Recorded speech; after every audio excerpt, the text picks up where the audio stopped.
नमस्कार, आप देख रहे हैं मोबाइल न्यूज़ 24। मैं हूं नीरज कुमार और अभी हम आए हुए हैं दिल्ली 24 अकबर रोड कांग्रेस मुख्यालय में।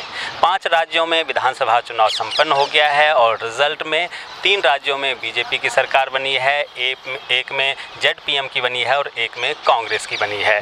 इसको लेकर कांग्रेस मुख्यालय में हालांकि सन्नाटा है, ज़्यादा लोग नहीं हैं क्योंकि हिंदी पट्टी में कांग्रेस की ज़बरदस्त हार हुई है। राजस्थान में, छत्तीसगढ़ में, दोनों जगह कांग्रेस की सरकार थी और वहां पे इनकी हार हो गई है। वहीं हमारे साथ बिहार कांग्रेस के पूर्व सेवा दल के अध्यक्ष आए हुए हैं। इनसे हम जानते हैं अखिलेश विद्यार्थी जी से। ये खगड़िया कोऑपरेटिव बैंक के चेयरमैन भी हैं और किसान नेता हैं। पिछले बार इन्होंने विधानसभा चुनाव भी लड़ा था। इस रिज़ल्ट का बिहार पर क्या असर पड़ने वाला है, इसके संबंध में अखिलेश जी आपका बहुत बहुत स्वागत है। अखिलेश सिंह वहाँ के अध्यक्ष भी हैं और अखिलेश विद्यार्थी से हम बात कर रहे हैं। ये जो रिज़ल्ट आया है विधानसभा का, इसका बिहार पर क्या असर पड़ेगा, ये पहले देखिए, बिहार यूपी एक अलग फिनोमेना का राज्य है। यहाँ पे जातीय जनगणना का उन्माद है बिहार और यूपी में। आप देखेंगे जो नया सिस्टम जातीय जनगणना का बिहार में हुआ है, सभी दलों के लोगों ने उस जनगणना में भाग लिया और कहा कि नहीं होना चाहिए और केंद्र सरकार को भी करा देना चाहिए, जिसमें आदरणीय उप मुख्यमंत्री तेजस्वी प्रसाद यादव और माननीय मुख्यमंत्री नीतीश कुमार जी के नेतृत्व में जो वहाँ काम हो रहा है और सब मिला के 75% आरक्षण तय हो गया है। पिछड़ा का भी आरक्षण बढ़ा है, 10% 12% था, 18 हो गया है। अति पिछड़ा का 18 था, 25% हो गया बिहार में। और 15 से 16% शेड्यूल कास्ट का था, उसका 20% कर दिया गया है। इसके अलावा जो गरीब लोग हैं हायर कास्ट के, उसका भी जो 10% चला आ रहा है, उसको भी उसमें बरकरार रखा है। नहीं, बरकरार रखा है क्योंकि उनकी जनसंख्या उतनी है नहीं। अब आप लीजिए, आपकी पिछड़ों की जनसंख्या 52% 53% है, जो कि अभी पूरे इंडिया की बात है। और यहाँ पे पिछड़ों की जनसंख्या 58 से 60% है। लेकिन 25 और 18 कम जनसंख्या दिया गया आरक्षण का तत्काल। लेकिन अगरों को 10% दिया गया क्योंकि उसकी जनसंख्या ही 10-11% है लगभग। आपके बिहार में तो 20% है। लगभग वही आता है, 3.5 करके। उनको भी 20% देना चाहिए। नहीं, जरूर मिलेगा। ओबीसी को भी उस समय 60% मिल जाएगा, उसको भी 20% मिल जाएगा और शेड्यूल कास्ट को 20% है ही। हम उसके मुद्दे पर सहमत हैं, कोई दिक्कत नहीं है। आपको चाहिए कि 20% अगरों को दे दो, बाकी सब आप लोग लेते नहीं, अगरों पिछड़ों की बात नहीं है। यहाँ है इस देश में जो बाबा साहब अम्बेडकर का संविधान है, उसको मिटाने के लिए मोदी जी बहुत हद तक प्रयास कर रहे हैं। आप देखिए कि सर्विस को उन्होंने बंद कर दिया।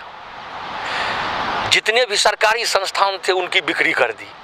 रेलवे हुआ, हवाई अड्डा हुआ, बड़ी बड़ी कंपनी हुआ, उद्योग हुआ, सारे सिस्टम को उसने बिक्री कर दिया है। और अब प्राइवेट नौकरी में भी रख दिया गया है। प्राइवेट सर्विस में भी, कंपनी के सर्विस में भी आरक्षण चाहिए, जो मोदी जी नहीं दे रहे हैं। सही कहा आपने। एक चीज़ है कि बिहार में लोग कहते हैं कि जिस प्रकार से अभी 75% आरक्षण दे दिया गया, वहाँ फिर भी कहा जाता है, हमेशा बात उठती है कि शोषण किया गया अगरों के द्वारा, ब्राह्मणों के द्वारा, राजपूतों के द्वारा, ऐसा वहाँ पे लोग कहते हैं। और इसी की राजनीति वहाँ पे तेजस्वी यादव लगातार करते आ रहे हैं, लालू यादव भी करते आ रहे हैं। पिछले 35 साल से वहाँ पे पिछड़ों की सरकार है। पिछले 35 साल से वहाँ पे या तो ओबीसी मुख्यमंत्री रहे हैं या फिर अति पिछड़ा मुख्यमंत्री आज नीतीश कुमार जो हैं। क्या 35 साल कम होता है? क्या 35 साल से उन लोगों का शोषण ओबीसी और दलितों द्वारा नहीं किया जा रहा है जो आज भी वहाँ खाने के लिए ललायित हैं? देखिए, अब ये बात कहना गलत है कि अगरों के द्वारा शोषण किया जा रहा है। मैं नहीं मानता हूँ व्यक्तिगत रूप से। शोषण किया जा रहा है ये मैं नहीं मानता हूँ। नाउ एंड देयर ये अभी ऐसा हो ही नहीं रहा है।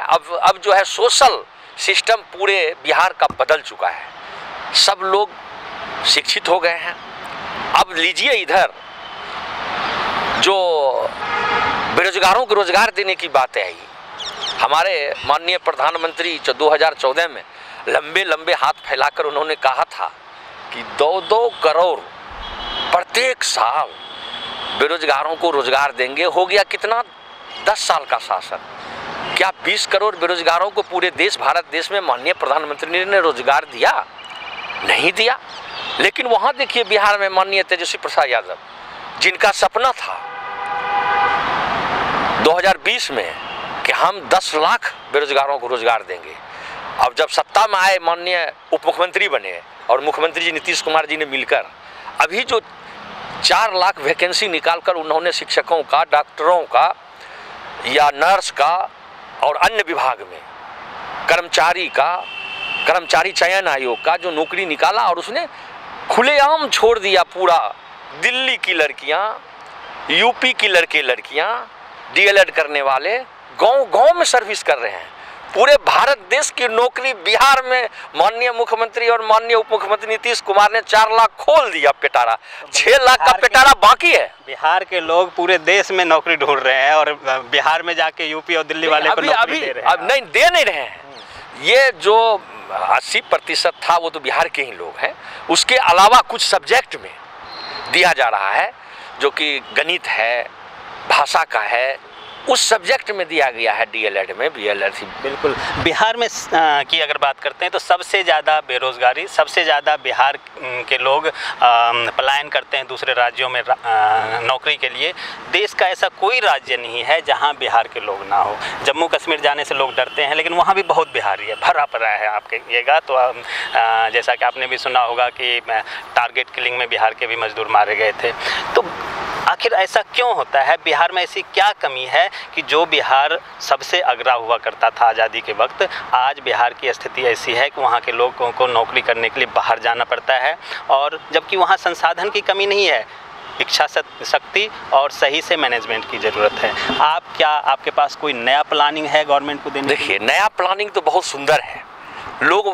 मैं केंद्र सरकार से अनुरोध करता हूँ, भारत सरकार से, ये भारत सरकार से ही संभव है। कई मांग मैं रखता हूं। आज जो नॉर्थ बिहार है, पानी से आच्छादित क्षेत्र है, झील है, तालाब है, 8 महीना 9 महीना पानी रहता है। 365 में 280 दिन, 260 दिन, 200 दिन पानी ही पानी रहता है। मालदीव में लोग क्यों घूमने जाते हैं? पर्यटन क्षेत्र में, इसलिए कि वहाँ के पानी में ही बड़े बड़े होटल हैं, और बड़े बड़े होटल में इंडिया के लोग वहाँ पर्यटन स्थल घूमने चले जाते हैं। लाखों करोड़ों रुपया, अरबों रुपया कहिए, मैं भी जानता हूँ, मालदीव में शूटिंग होता है।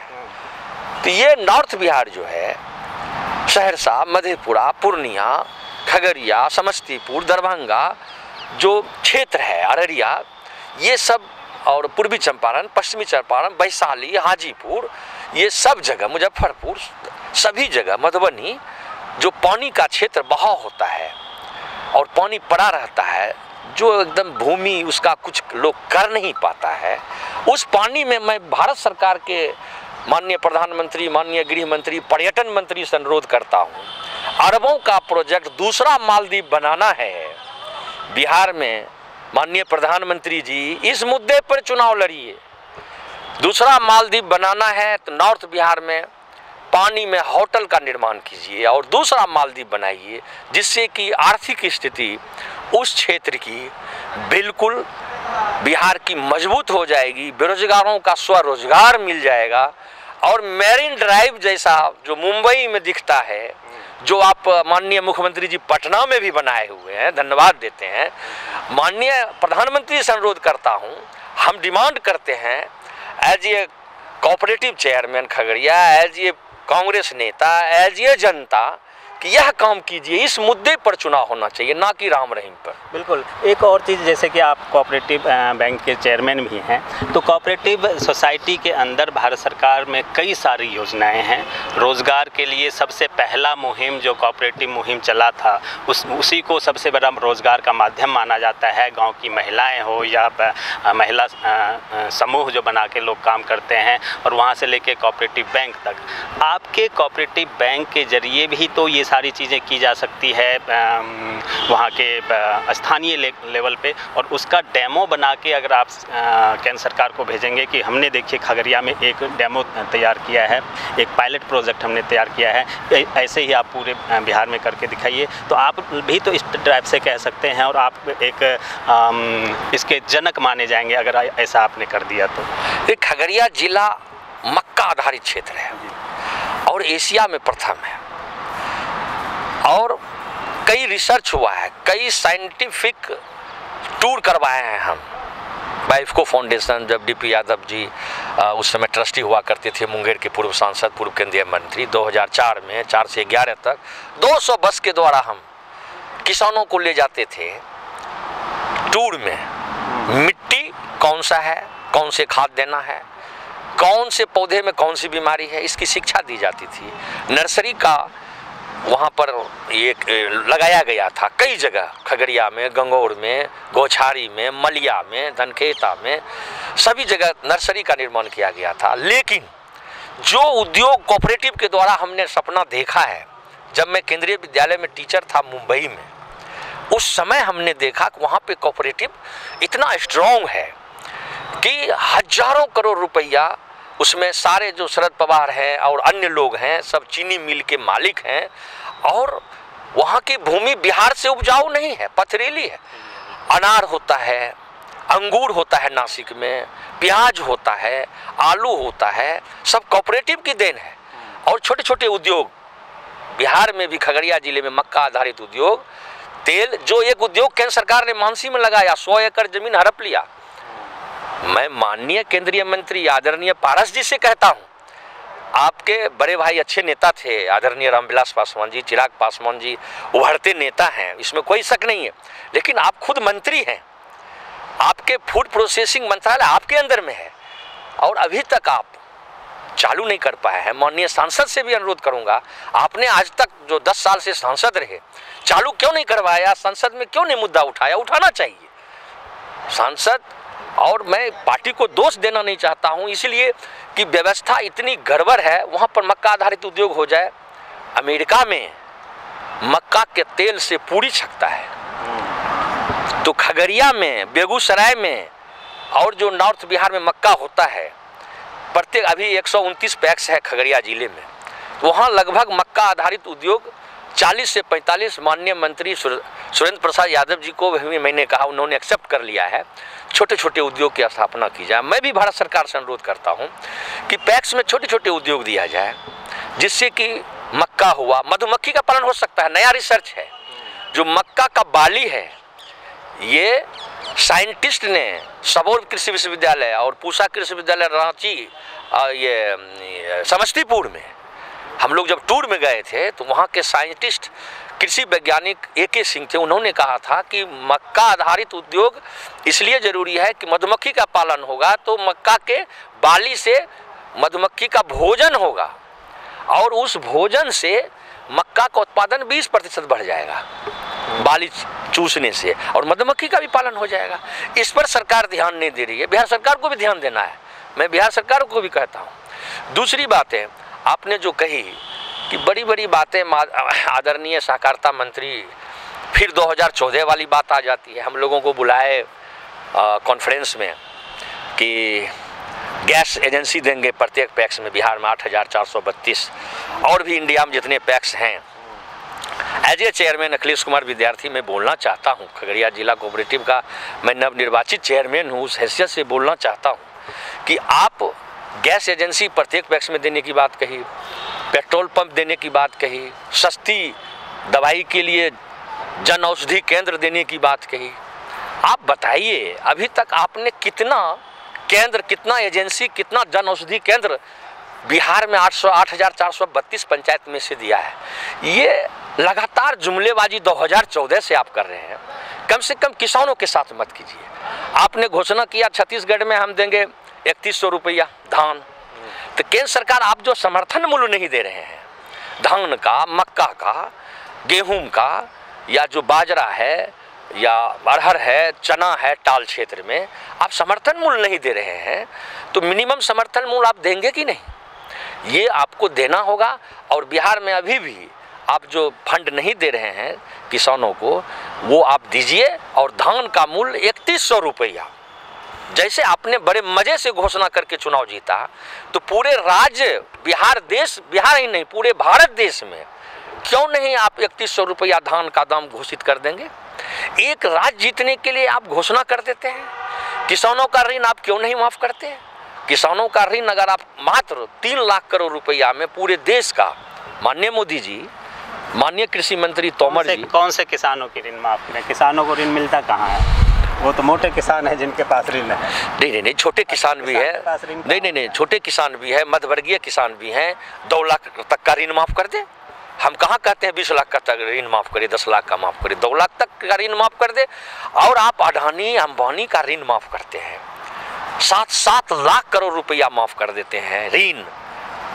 और ऐसा नहीं करना चाहिए। किसानों का ऋण माफ कीजिए। फसल बीमा बिहार में नहीं मिल रहा है।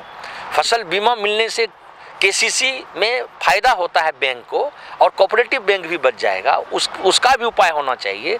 मेरा ये कहना है कि कम से कम भारत सरकार को अनाज का समर्थन मूल्य और मक्का, आपको आश्चर्य लगेगा, तेलंगाना जैसा राज्य है, हम लोग जा रहे हैं, बिहार के 10 चेयरमैन 12 चेयरमैन तेलंगाना राज्य जा रहे हैं 20 दिसंबर के बाद घूमने के लिए, वहाँ देखने के लिए कि वहाँ की कैसी स्थिति है पैक्स की, कोऑपरेटिव की, अध्ययन करने के लिए जा रहे हैं 10-12 जिले से। तो उसमें हम देखेंगे कि तेलंगाना में मक्का भी पैक्स में खरीदा जाता है, तेलंगाना इसी राज्य में, और बिहार में नहीं खरीदा जाता। मक्का रोड पर आप देखेंगे नॉर्थ बिहार में, यूं ही आप आइए मधेपुरा से सहरसा रोड महेशकूट आइए, जगह नहीं है, गोदाम नहीं है। भारत सरकार, आप गोदाम के लिए अरबों रुपया बिहार को दीजिए, हजार एमटी का गोदाम बनेगा, चावल रहेगा। आप जो मिड डे भोजन या गरीबों को जो दे रहे हैं अनाज, ये तो कांग्रेस की सरकार की देन है। 1,25,000 करोड़ रुपया का ये गरीबों को 5-5 किलो अनाज देने के बाद फूड सिक्योरिटी बिल कांग्रेस ने पास किया था, और उसका मजा मोदी जी आप ले रहे हैं। लगातार पोस्टर पर, बैनर पर दिए जा रहे हैं। आपका प्रोपेगेंडा तंत्र बहुत सुंदर है। मैं आपको बधाई देता हूं कि आप 3 राज्य में झूठ सही बोल के अपना शासन कर लिए, लेकिन सटीक रूप से आप सत्ता और शासन कैसे आता है वो नहीं कर रहे हैं। मेरा ये कहना है कि एमएसपी दे, किसानों को, बेरोजगारों को रोजगार दे, जैसे बिहार में दिया जा रहा है। मनरेगा को अक्षरशः लागू करें, और मनरेगा योजना, आप जो महात्मा गांधी ये योजना है गरीबों के लिए, आप बिहार सरकार को पैसा नहीं दे रहे हैं। आप जो है बिहार सरकार जो स्किल डेवलपमेंट चला रही है, मुख्यमंत्री 7 निश्चय में, देखिए कितने युवा कंप्यूटर सीख लिए। कम से कम अब हमारे युवा कंप्यूटर जो है, कंप्यूटर सीख के कम से कम हरियाणा, पंजाब जहाँ भी जाएंगे मजदूरी नहीं करेंगे, दुकान में किसी कंपनी में नौकरी भी करेंगे एक्स्ट्रा। और बिहार के लोग तो ऐसे ही ब्रिलियंट हैं, कितने आईएएस, कितने आईपीएस, इसमें कोई कमी नहीं। लोग बहुत ब्रिलियंट हैं, और अगर कहीं से भी सबसे ज़्यादा पलायन होता है तो वो बिहार होता है। और बिहार के लोग पूरे देश में अलग अलग राज्यों में जॉब के लिए जाते हैं।